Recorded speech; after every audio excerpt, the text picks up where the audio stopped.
Welcome to the Lounge with Travelify Academy, where we get to hear from travel industry voices and experts to learn more about their story and what they see on the horizon for travel professionals. And I'm Stephanie Grice, and our guest today is Roslyn Ranse, who's a travel consultant, business strategist.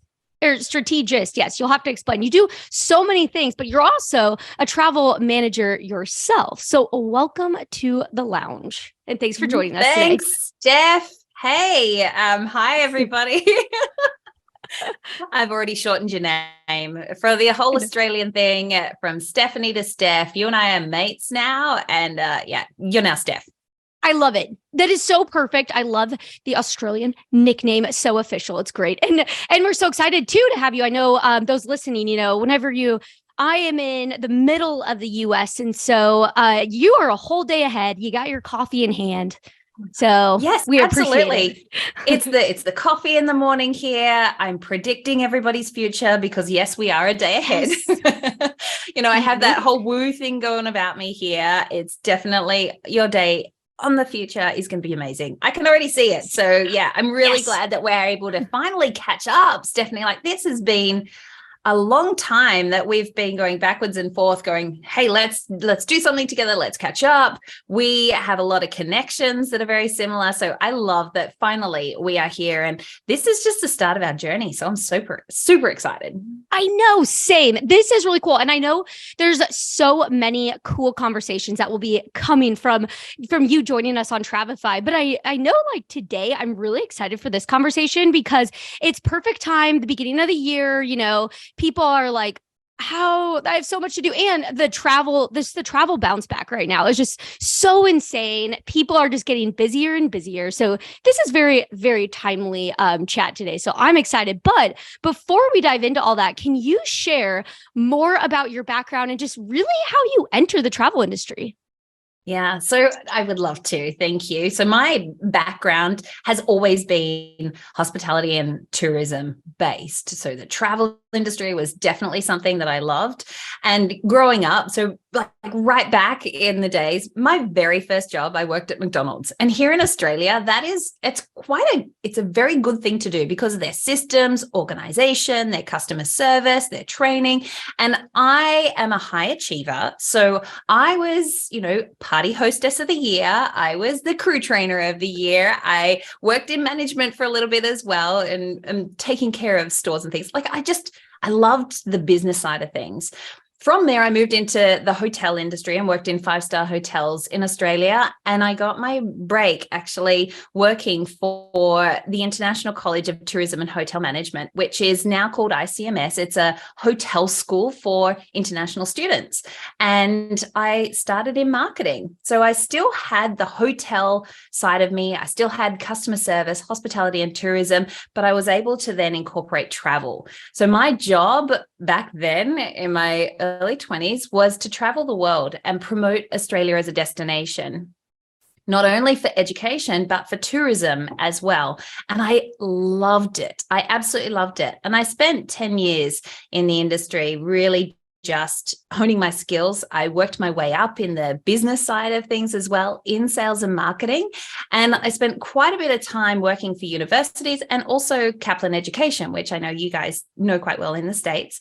And I was the director of sales and marketing for their Australian colleges and, technical things all here. So we had 6 colleges in Australia that I was responsible for the sales and marketing of. I had a team of staff and I traveled everywhere. And I loved it. I absolutely loved it. I took my very first international trip when I was 21. I went to Thailand, but as part of my career, I was on the road. So it wasn't just around Australia. And I'm very grateful for the opportunities that I've had to do a lot of the work in Australia, but also internationally. So by the end of the time in that sort of corporate career, I was on the road for 9 months of the year.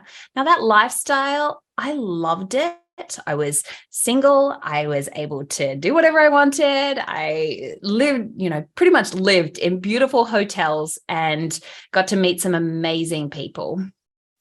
but I just wanted to come home. At the end of that, I was in a position where I was starting to miss friends' birthdays and weddings and, babies being born around me. And I just wanted to come home. I think I probably got to a stage where I was burning out, being on the road all the time, and I wanted to do something different. So clients, and what I now call clients, but friends at the time and family, were always asking me, look, Ros, I'm going to China. What should I do? Where do I stay? Who should I see? I'm going over to Brazil. What have you done there? And I was able to tell them on the ground stuff that I'd experienced and some of my highlights. And so travel for me, I just felt like I was walking around as part of Tourism Australia going, hey, let's go and explore. And so from that, I started my own mobile travel business. I didn't want to go and work in a shop front because I wanted the flexibility of the freedom. I wanted to work from home. I wanted to set my own hours. But at that time, nobody told me how archaic the travel systems are. Nobody told me that, you almost have to learn coding before you could book a flight. And it was very technical.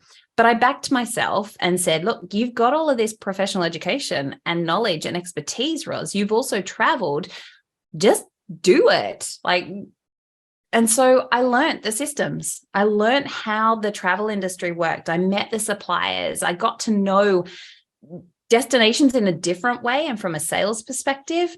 But I also had my business knowledge and skills, as well as my continuing education, to say, this is a business. It's not just go and book someone's trip and earn a bit of commission and then use that for my own experiences or to put a roof over my head. I went, no, this can actually be a significant business.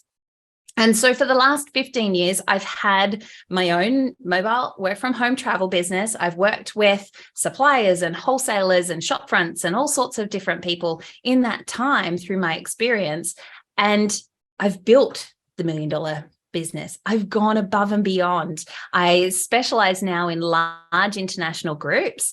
We were the very first ones to take a large international group to Fiji after their borders opened, and we were allowed out of the country. So we had 300 people. And I have to admit, that was probably one of the scariest moments for me, because during the pandemic, I was hanging on to close to $1 million worth of credits and funds on file and refunds for clients, and just managing expectations was this weight that I felt. And I know in the industry, a lot of people felt that as well.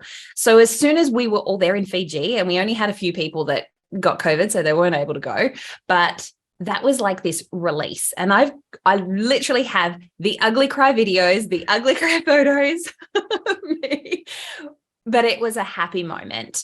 And from that, we have continued to excel. Our businesses obviously bounced back tremendously. We are preparing into 2024 and 25 at the moment, really looking forward from a travel business. And I kept my team on board. I did everything that I possibly could to keep the team around and make sure that they were still taken care of. Because as travel professionals, we got kicked in the guts. It felt like daily. There was just something negative, and it was exhausting and draining. But when the pandemic hit, and I'd had travel agent achievers already for a couple of years, because the advisors were overwhelmed and they didn't know how to set up their systems and organization and grow their business. So I was helping them on that side when they were really busy. But when the pandemic hit and business went to zero, that's where I saw the biggest need for the industry, because travel professionals knew how to book travel. They understood how to take care of clients, but there was now an extra layer. And that extra layer was, what are you doing to take care of your business instead of handing back commission, instead of, giving everything back to clients that has kept a roof over your head for the last 12 months or 18 months, or when you got paid. So there was this real shift. And I said to my team in my travel business at that time, this is what I need you to do. I will still remain the face of the business, but here's everything behind the scenes that I need you to do above and beyond what you've already done. And this is how we're going to structure everything.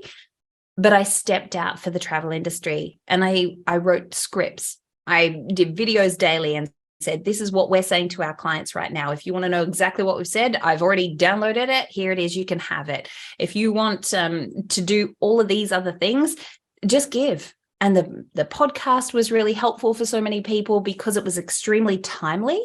And as we all shifted, it just helped people where they were at, because I was at that place as well. But I also knew from my business background what we could do.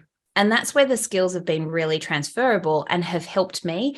But that's what I want to do to help everybody else. There's so many things that we can do to build an incredible travel business. And we're all different. We're all very unique. We are all here to take care of clients and explore this incredible planet, but we're all different. So I want to be able to help everyone where they're at with what they want to do and achieve their goals, because we're all very different in what we want for our travel businesses as well. Does that sum things up for you, Steph? Yes, absolutely. It's so cool. I think it's so cool what you've done and how, you look at it through the lens of like, how can I help everyone else? Because the other thing too, that was with Australia, which you saw like Australia, New Zealand, because it was very different compared to what we dealt with in the US, because we started traveling a little bit. I feel like it bounced back a little quicker than, like what you had to deal with in Australia and New Zealand. And I just, oh my gosh, like it took a while. Like, how is it now? Are you seeing, when did everything start being like, okay, here we go, it's back and nothing is changing now?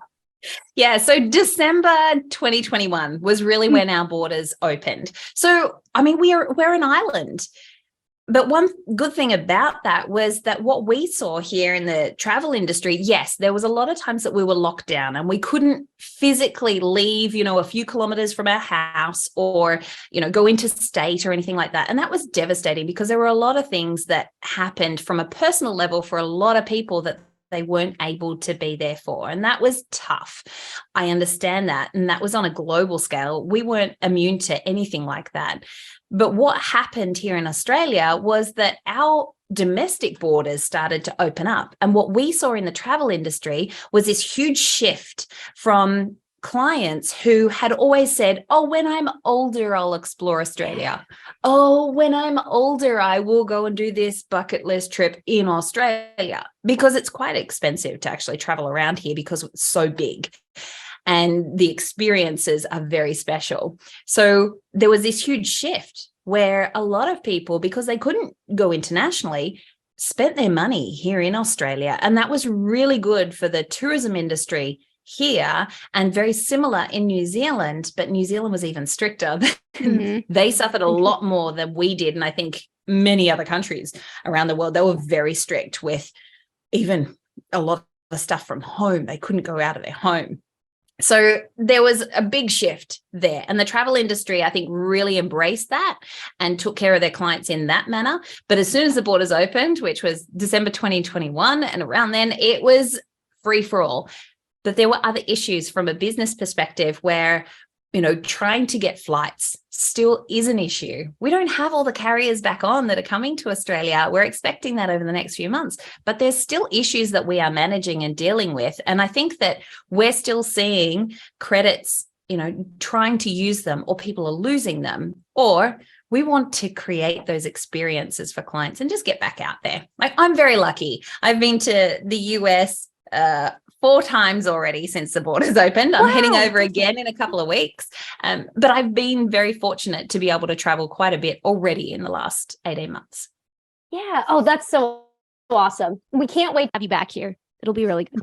I love it. I absolutely love it. There's such a different energy. And I know that being in America, I just get this whole shift. It's a mind shift. Yeah. You feel it in any country you go to. And it's one of those things that even though we all speak the same language, you get a lot out of any experience when you travel. So that's why I still absolutely love it. Yeah, that's so awesome. And it's so cool. I can't believe it was December 20. So now, yeah, it's been a couple years. I meing, it's so fast. Everything is a blur, which is so crazy. But the other thing too, though, which also what we want to talk about today is now, so you are getting this shift. It's crazy busy, and advisors can't get everything done in their business anymore. I mean, I think it was like that before, and now it's just even more intense. So for a big question for you is, what do you see as the main issue to this problem, and what is the secret to solving it?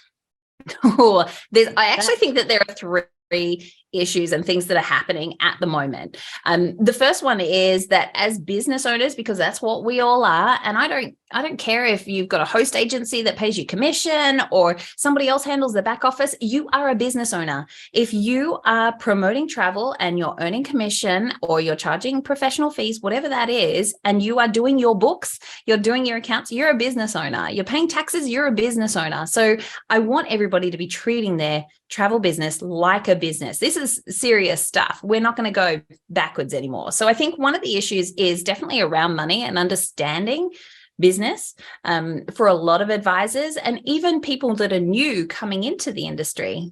It's great to have that passion, and that's a lot of the reason why we join, but it's understanding everything in the background. The second issue that I'm seeing right now is definitely a time factor, and where advisors are so busy and we're so used to either not having work or managing all the tough stuff that a lot of advisors are finding it really hard to say no or to charge for their expertise and professionalism. There's like a scarcity mindset that's still going around. And I am trying to encourage advisors to actually think differently with their time. So if you're super busy, and this is where I really want to talk about the staffing in this as well, that if you're super busy, there's things that you can be doing. The third issue that I see is the planning. So a lot of advisors are in that busy mode and they work, not necessarily thinking about the future. Or if they are thinking about the future, they're saying, I just need to work as much as I possibly can because I haven't had this in the last couple of years.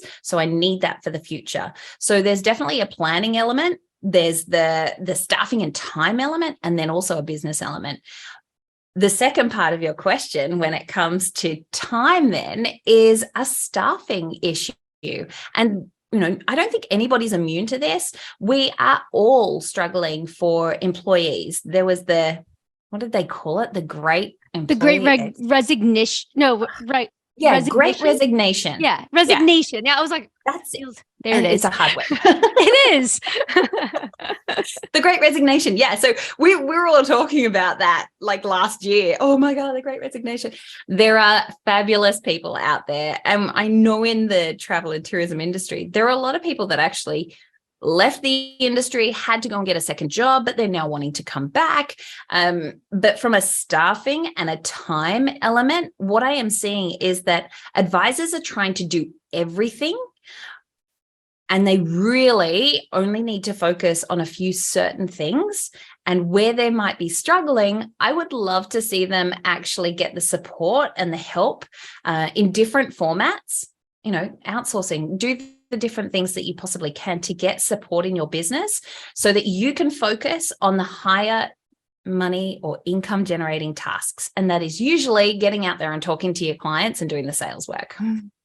Yeah, it's exactly it.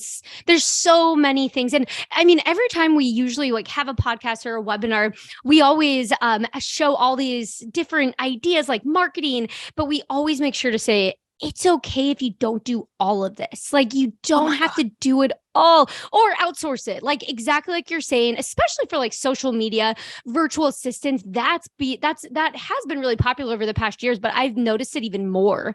So 100% what you're saying. So what could someone listening right now figure out what areas, how do you decide what areas you need help? Because I know there's also a lot of people who they like to control everything that they're doing, which is a great quality to have, but you do have to respect your own time and step back. So how can they do that? How can they decide what it is they should be focusing on and how they can get help on the other areas? Yeah. So I think the first thing is, what do you love doing? If you love, and I mean, in our Achievers community, I've got people who love searching for airfares. And I'm like, are you crazy? That drives me nuts. That time I do not see as well spent, but that is what gives them life. They love that to be able to then share that with their clients. Other people really enjoy the marketing side of things and spending time in Canva or putting together social media posts and then spending it online, talking to people. And that's cool. As business owners, we do need to focus on the sales. But I do say to any consultant, have a look at what lights you up. Who do you love working with? what is it in your business that brings you joy? Like, what do you procrastinate about and go, oh yeah, I'll do that later? Or what do you go, oh my gosh, I really want to do this? And if that is, you get an email from a client saying, hey, I really want to go to Italy tomorrow. You jump onto that. Like, that's your first instinct. Then that's what I encourage you to do more of, and get help with the things that you don't enjoy doing, or you don't want to do, or you don't like to do. So I saw this and felt there are many things that we do in our travel businesses. We're the professionals in every aspect, whether it's finance, whether it's operations, whether it's sales, whether it's marketing, whether it's client communication, whether it's speaking, whether you're networking, it doesn't matter, putting on events. But what I saw was there's all of these different things. How do we narrow it down? And so I put together a list of 50 things, like 50 things that we do in our travel businesses that you can easily self-select. And there are 3 boxes on it, and I've given it to you, Stephanie. So if you want to share it with the audience, that's absolutely awesome. But absolutely. It's really just so that you can say, I like doing this. I don't like doing this. I want to do more of this. And there are 3 different columns. You just tick it. And then at the end of the day, you go, right, these are the tasks that I love to do. So if that's what I love to do and that brings me joy, then I'm going to do more of that, because you will grow your business by focusing on the things that you love doing. And the things that you don't enjoy, or you don't want to do, or you don't like doing, get somebody to help you, because that's their area of expertise. That's what they love to do. And that's where teams are built really beautifully. And I've seen it in my own business that we can all work really well together, even though as the business owner, I might look at it and go, oh my gosh, I really feel as though I need to do this. I don't. I can get the help from somebody that will allow me to focus on the things that I love doing, and having conversations like this that I love doing, and get somebody to help me with the things that either I'm not good at, or I don't enjoy doing, or somebody else is really good at. They're going to do it 10 times faster. I can guarantee that. Yeah. No, it's so important. I love that. Just think about what lights you up, and and then go from there. And what are the different ways like staffing can look like? Because I know we mentioned like virtual staffing, but what are the different like ways that someone could look into that? Yeah, I think it depends on how much work you've got and where you're at in your business journey. If you want to just start out and like test the waters and see, is this right for me? Then a virtual assistant or an international staff member, which is what I like to call them, because they could be anywhere in the world, then those team members, get them just to do one task, and start with something like Upwork or Fiverr, resources and websites that you can just ask a specific task to get done. Find the right people on there that have the right skills, that, the money that you want to pay is all there as well, their qualifications, you can see it all. It's like a great recruiting site just for small tasks and small projects. Start there. Get somebody just to do bits and pieces for you. If that's research or spreadsheets or whatever it is, get somebody to help you at a really small cost, and then work up from there. So I look at the international staff or virtual assistants in a contractor form, so a really short, quick burst thing. Build that up to having a virtual assistant or an international staff member work for you part-time. They might work 20 hours a week, 40 hours a week, whatever it is that you need. And you've then got somebody that you can consistently work with and build a relationship with over time to help you grow your business. You could also get a contractor, so somebody who lives in your local area. There are plenty of school mums or stay-at-home dads or people who have fantastic skills that want limited hours. So I would also be looking at that as well. You might have a friend that lives down the road that just wants a couple of hours of work a week to help you with putting together your documents. Like, have a look at the things that you want help with, and then your circle, and say, what is going to be the right thing for me? So it could be a contractor, it could be somebody on a short-term basis. And then it could also be having somebody sit next to you in an office at a desk full-time, whether they're a contractor or they're a permanent employee. There are many different ways that you can work it out. Now, thinking about this, it doesn't just have to be for your travel business. I like it with your travel business because I think we're not experts at everything, but you could also get help with somebody preparing meals for you for a week. If you've got really busy weeks, you could have somebody do your washing for you, or take it out and get somebody to do, what is it over there? Fluff and fold. Oh yeah, like a good old fluff and fold. I love that. I absolutely love that. I would pay somebody to do that because I feel as though I spend half my life doing the washing for my husband and my son. I'm like, gosh, how many times do I have to do washing this week? It's crazy. I no longer fold. I give that to my husband. Just so you know, Steph, I go, right, I will wash it and do everything else. It's your job to fold it. I hate it. Oh yeah. So there's different things that you can get help with around the house. Like, could you get a cleaner for a couple of hours a week? Because if you pay somebody to do another task, so let's say it's, and I don't even know what these things cost, so I'm just going to use round numbers. If you pay somebody $20 to do a task around the house or in your business so that you can go and get a client that is going to earn you $1,000 worth of commission, that for me, I look at it and I go, that's a no-brainer. Why would I not pay somebody for an hour to do this so that I can spend an hour doing something else that's going to generate a lot more income for us?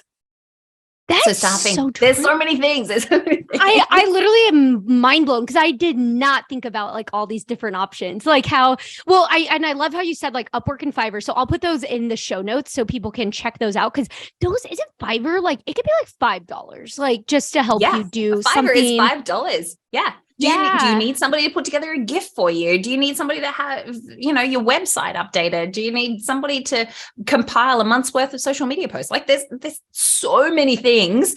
The problem here though, is you can go down a rabbit hole. So I'm just putting that out there as a warning. You might look at it and go, yeah, I want to turn myself into a Simpsons character for $5. You don't need that. Like really, just to have a look at what it is that you need. Ignore those ones. Just go straight for the business. Yeah. Well, and it's so true though, because especially like social media, like that's a good example of getting a whole month's worth of content. The people who do that have a system down and they can do it really, really fast and easily. And it would take you hours to figure out just what they're like, and so it's just things like that. Like, but even like, I also like the idea of how you mentioned like things in your life, because it all helps to elevate you. Like if you're working from home and you have someone who can make sure that it's like come in and clean, like that's going to make you feel better and perform better at your job. Like it all comes full circle. I love it. Absolutely. And a lot of stay at home or work from home people, and this is a generalization, but a lot of people feel guilty about having somebody else come into their place and potentially clean or do the washing or make meals for them or deliver something for you or go and run errands. A lot of people feel guilty because there's this stigma still around, well, you work from home. Can't you just go and put the washing on yourself? Oh, can't you just go and get the food out of the freezer and start defrosting it? Well, yeah, I could, but all of those little pieces of time add up. Mm-hmm. And this is where, when it comes to your time management, we focus a lot on this because time is the one thing that we can't get back. Your time is incredibly precious. And if you are working from home, and let's say you're a mom and you've got to go and do the school drop off and pick up, your hours are also really limited with how much you can work. I mean, for me, I've got an 8-year-old son. It's really important for me to be able to be there in the morning and be there at night for him. That's just one of my non-negotiables. I'm like, no, I want to be there. And so for me, I say, what do I need to do and accomplish in 6 hours, right? From 9 until 2:30 or, 9:30 to 2:30, 5 hours. What do I need to accomplish? What are the high level tasks that is going to help my business move forward? And that what can I get help with? Mm-hmm. Yeah. So time is the one thing. And I think having staff and having a team of people that can support you in your life and your business is what's going to help you move forward. And so that checklist, which is really easy, it's a show in your face to go, oh my gosh, yes, I can actually get somebody to do that research for me. Wow, I could get somebody to do this. I could get somebody to help compile my documents. Mm-hmm. There are a lot of things that we do without even thinking that, yes, you can get help with. Oh yeah. Well, we see that a lot with Travefy where which is funny because my favorite part, like what would light me up is putting together an itinerary and proposal. But I know there's so many people, it's like, a little bias here because Travefy, I really enjoy it. But there's a lot of people that we see, a lot of users who give they'll have accounts for their or like some of their staff members, and they're the ones who actually put it together. And so we see that all the time. So really good. And just on that, Stephanie, I mean, this is one of the reasons why I really wanted to have this conversation is because with Travefy, that is what a lot of advisors can use to save them time. And I have seen this in our community with advisors that have started with Travefy. They've then come to me and they're like, oh my gosh, Ros, like instead of it taking me 3 hours to compile an itinerary, because I've got all my favorite properties in there and all the things that I would previously do, I can just go click, click, click. It's done, send it to my client, and they love it because it looks professional. They can get it on their phone or get it on their email. It just works. And that is something that I think, and you and I were talking about this, the systems in travel can be archaic and clunky and annoying. It's a system that works and that can save you time. So yeah, that's one of the reasons why I think Travefy is so good for the travel industry. Yeah, and thank you. We did not tell her to say that, so thank you. No, you did. No, you didn't. But it's the experience that we have amongst our community. I'm no longer surprised. I think I was surprised initially to have consultants that would say, "Oh my gosh, this has just saved me so much time," and then it became more and more and more, and now it's like it's a no-brainer resource. This is what you need in order to make sure that your travel business works a bit smoother. Yeah. And that's a good point too. Like we talk about, just a human interaction of doing some tasks, but there's also the systems and the tools and all of that, that goes together. But one question I did have you, or I wanted to ask before I forgot is, a lot of people, a lot of times ask, where do you find, like, if you really did want to find like an international, just remote, like staff member that's helping you out, where are there websites where they can go find people like that? Or what's the best way to do that? My gosh, there are so many companies that do this. So a good Google search, and I would be looking at a few different places. I personally have my staff in the Philippines. They work in a serviced office. They have 9 to 5 jobs. They're working Monday to Friday. They get public holidays off. Like I treat them very, very well. They're like I would have somebody sitting next to me here. My assistant, Mayette, is actually here with me in Australia at the moment, and she's been with me now for 5 years. She has incredible skills. And when I initially recruited her and she became part of my team, previous to that, she'd worked for Hawaiian Airlines. So having a look at where are the call centers, like this is a really sneaky thing, but having a look at where are the call centers actually working for us in travel? Like, where are they based? Because there will be some great people that you can tap into in those destinations and countries.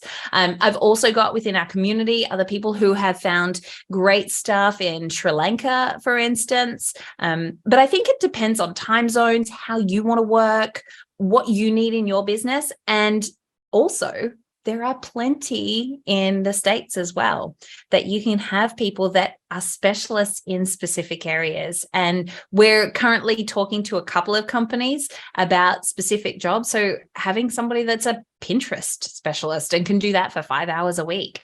There are plenty of people who are looking for work that may have left the workforce due to their own circumstances and just want to work a few hours a week. If you search for it and look for it and you actually have things in place, you know what you want, you're going to make a good decision. So understanding exactly what it is you want that person to do and how to do it. This is where systems really come into play, because you could hire someone and say, I want you to put together an itinerary in Travefy. They're not going to know how to do that. Like, unless you spend the time. For me, I record videos. I record my screen. I, do things on Loom or Snagit or Screencast-O-Matic. I record my screen and talk at the same time so that I can walk somebody through a task. This is how I do it. That video, once I've done that once, that person can watch that video, see exactly how I do it and mimic that work. Because for me, I don't want to spend hours coming back to time again. We don't have that luxury. So it's saying, these are the things that you can do. This is how I do it. Can you show me how you would do it with this system, following exactly how I would do it? I then can review that work and that's good to go. It's not that hard. And I think that we talk ourselves into it, where it can get really confusing at times too. Totally. That's the one thing I feel like a lot of times people are, because I even kind of thought this way until you were sharing all the different examples of things you can do. Is you're like, oh my gosh, I do not have time to train someone I don't have, but it's actually not, it doesn't have to be that hard. You can put something together, like how you said, you're going to be doing something anyway. So you can just record the screen and talk. And then you have that forever now. And one of my business mentors actually put together like a mouse pad. Like, who uses mouse pads anymore? I don't, but he had this mouse pad and he still uses it to this day. And he shared it amongst his community as well, which says on it, will I need to do this again? Right? It's very simple. Now, you're looking at your desk all day, every day. You're looking at your mouse pad, if you still use one, right? And say, will I do this again? And if the answer is yes, just record your screen as you do it. And it's there, like it's then there. There's, a few more steps to getting your systems organized and that sort of stuff. And I know within the travel community and, people that have been on the podcast before, you've got some incredible resources to help you with this. It's exactly the same with social media posts. Grab templates, grab, resources that can help you to save you time. And this is where I think a lot of advisors are scared to invest in themselves and go, oh my gosh, that's just more money. What is more important to you right now? Is it investing in yourself, your education, and your business so that you can grow, get back time, and really have the life that you want? Or are you quite happy working 12, 16-hour days? I can guarantee you're going to burn out. That's not what I want for anyone. I've been there before. I don't want to see that for anyone, which is why we have to really manage our time and look at what can work in our business. 100%. And on that too, because I know you have some really cool resources. So I'll put those in the show notes too that you've shared with us. But where can listeners find you at and also listen to your podcast? So if they have any questions after hearing this. Sure. So you can find me at Travel Agent Achievers. Somebody said to me, was it Achievers is really hard to spell? I'm like, oh, okay. So it's travelagentachievers.com. You can find me on all the social media platforms on that handle as well. The website is there. We have a ton of resources. And as I said right at the beginning, I'm here to serve. I'm here to help. I want to share my experience and expertise with my travel business with you. I'm an open book. So anybody that's in our community, that's especially in our mastermind, and they say to me, Ros, I've got to put together a group. How do I cost this out? How do I do this? I just share my spreadsheets and say, this is how I do it. See what works for you. So I'm an open book in that sense. I want to see other people succeed. I get so much joy from that and championing other people. And then also the podcast, which is Travel Agent Achievers. You can find it on all your favorite platforms. I love that. That's so awesome. I just think it's so cool how much you are willing to share in just an open book, like you said. So that is really awesome. So I love just that. On that, so pre-pandemic, this has been something that for me, I've always done. Like I share, I'm open. I'm like, I'm a giver, right? So I'm open like that. If I make a mistake, I'm going to share it. But what I saw pre-pandemic was everybody was really closed and scared and didn't want to share their resources or didn't want to share how they were doing things. It was like, oh no, you could take my clients. That I have seen this massive shift over the last couple of years where a lot more people are open and willing to help one another. And my philosophy in all of this is that there is enough business to go around. There is absolutely enough business for everyone. So let's make sure that you are doing what lights you up, what brings you joy, working with the clients that you love to work with and promoting what you love to do, because there are other people who are doing different things. There is enough business for everyone. So just make sure that you got your business sorted and you will soar. Love that. Perfect. That's very true. I feel like, you see so many Facebook groups out there and people are willing to share like anything, like all that good stuff. So really awesome. Now, before we wrap up, I didn't tell you we were doing this, but we like to do rapid fire questions that are very fun, travel related questions for you. So okay. Yeah, sure.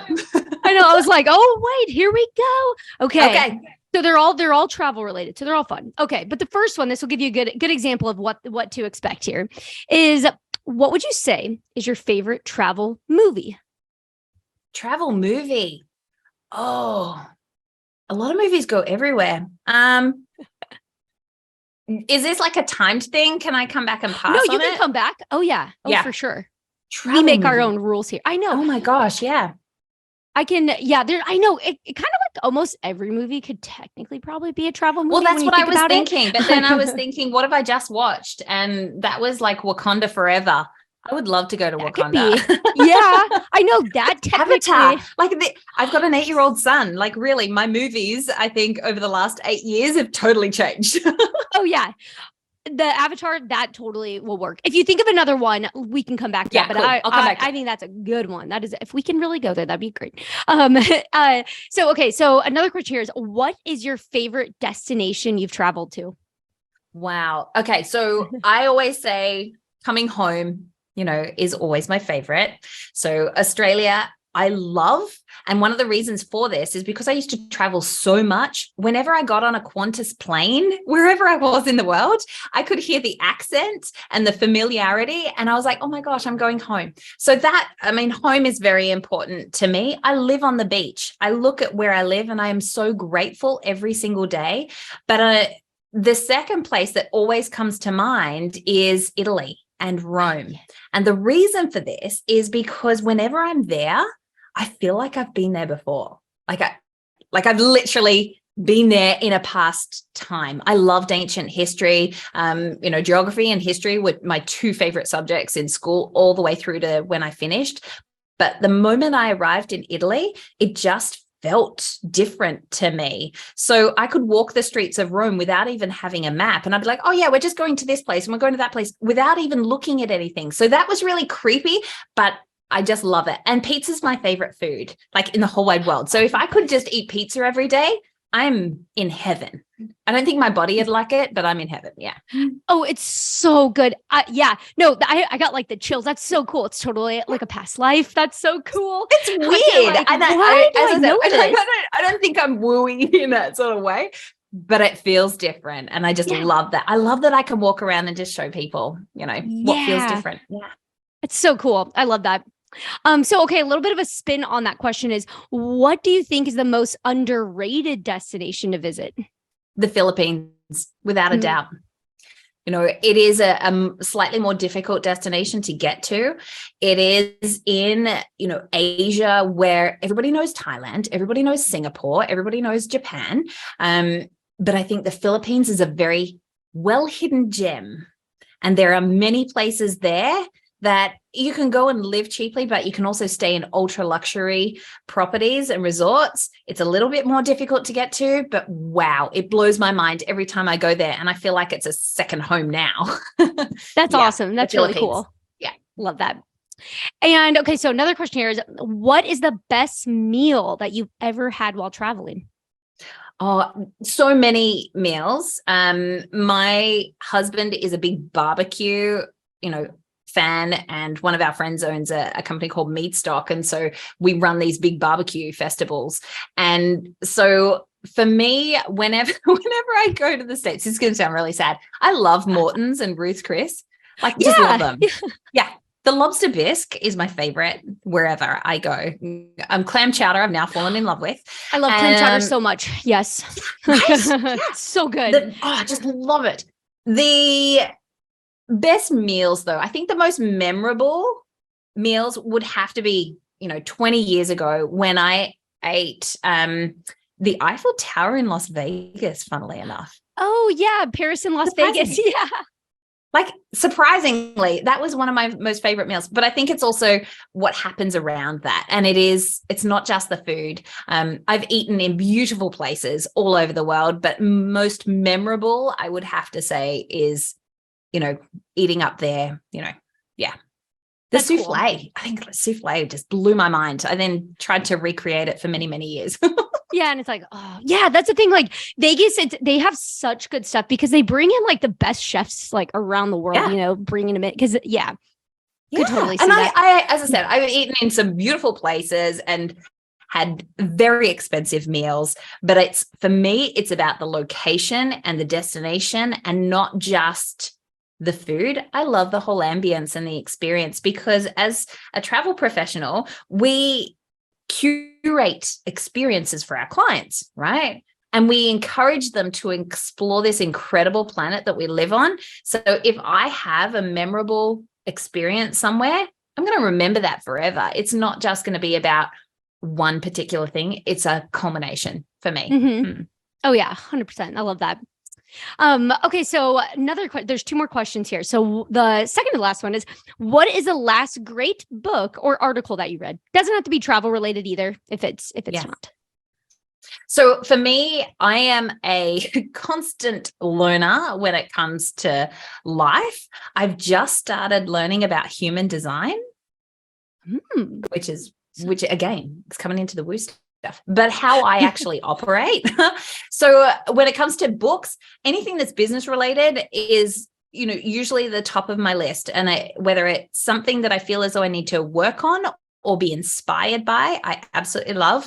But right now I feel as though I'm just in this space, and this is momentarily, like only very, very recent, that I'm going, how can I work better? And what do I need to understand about myself in order to get the most out of what I do? And one of those things is looking at my human design to say, right, is it best that I work with these sorts of people at the morning or the night? How do I react to things? Like, I know this sort of stuff, but I love to be able to see the stuff behind it. Another really good book is anything by Kemi, Nekvapali.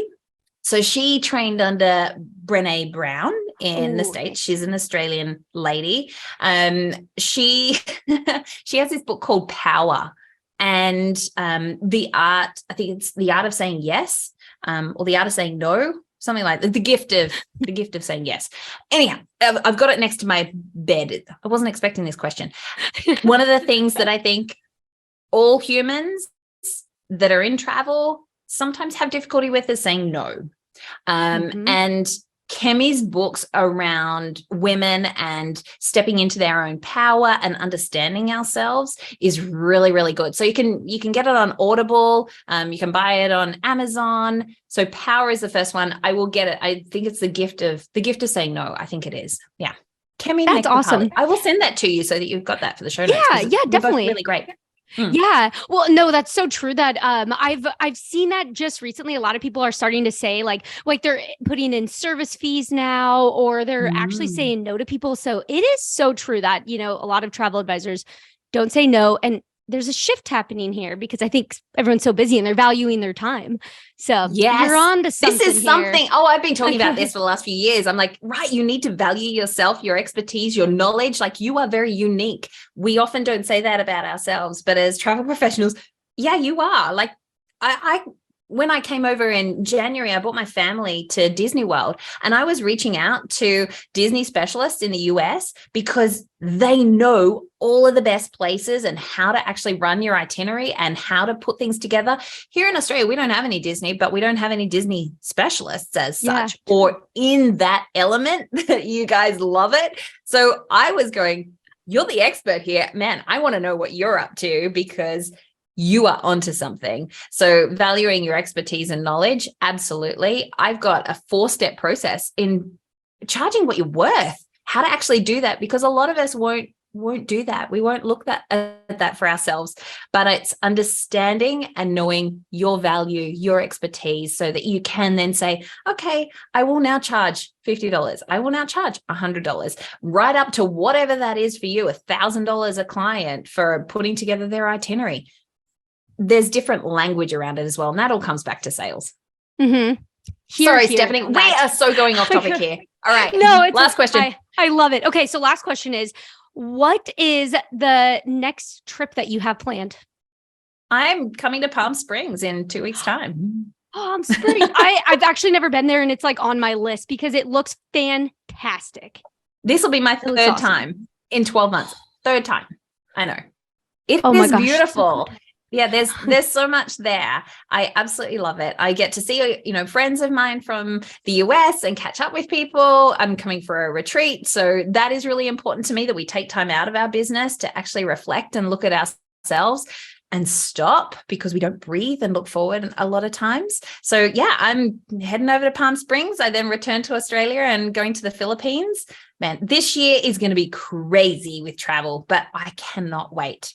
I haven't told my husband anything after May. He has no idea. Let's hope he doesn't listen to this. I know, if he's going to and be like, Ross, excuse me. Yeah.